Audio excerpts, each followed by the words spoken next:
Estelle, où est-ce que vous êtes exactement? On vous a quitté il n'y a pas très longtemps avec des heurts du côté de l'avenue Kléber. Est-ce que vous êtes toujours dans ce secteur et que se passe-t-il?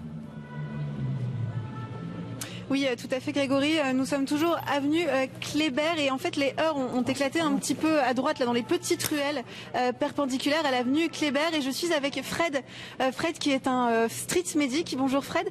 Alors on l'a vu il y a une dizaine de minutes, hein, cette femme se faire emmener par des pompiers. Est-ce que vous pouvez nous raconter ce qui s'est passé, ce que vous avez vu? Alors d'après les dires des victimes, elles ont été rattrapées, en fait elles étaient en marge un peu dans une rue parallèle, et vu le profil des gens...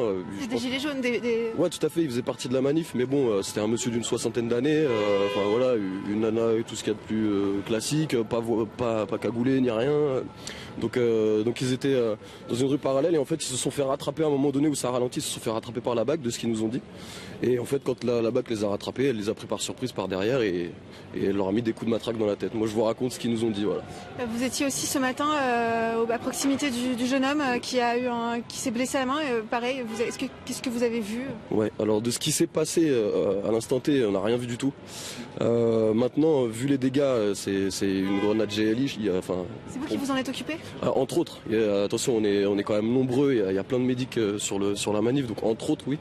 Mais bon, effectivement, voilà, sa main, elle est en sale état. Ouais.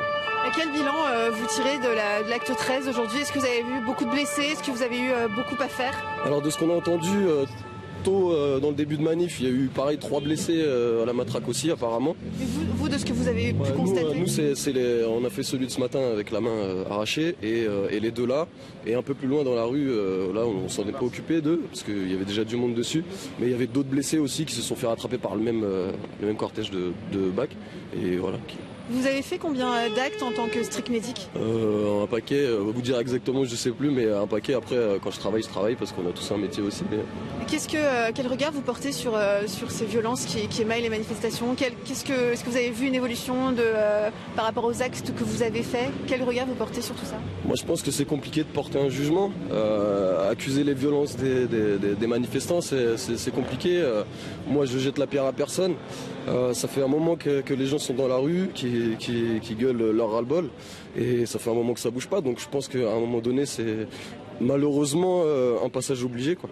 C'est un passage obligé. Alors après on est d'accord ou pas, hein, ça c'est chacun voit midi à sa porte, mais malheureusement je pense que ça va pas se calmer, c'est ça le problème, quoi. Tant qu'il n'y aura pas de réponse politique, finalement. Qu'est-ce qui vous a fait vous mobiliser en tant que street medic? Parce qu'on est tous un peu du milieu, donc après on a tous des liens différents avec le milieu médical. Moi je suis pas médecin. Et donc du coup, de voir sur les premières manifestations où on a été des blessés assez graves, quoi. Du coup on s'est dit que les connaissances qu'on avait, on pouvait les mettre à profit, quoi. Vous allez continuer s'il y a par exemple un prochain acte samedi? Ouais bien sûr, on sera toujours là comme on est habillé là, voilà, et voilà, visage découvert. Merci beaucoup Fred pour ce témoignage. Voilà Grégory, vous l'avez entendu, les street medics qui sont donc à l'œuvre encore aujourd'hui et qui vont donc continuer à suivre cette manifestation. Merci beaucoup Estelle Farge en direct de Paris.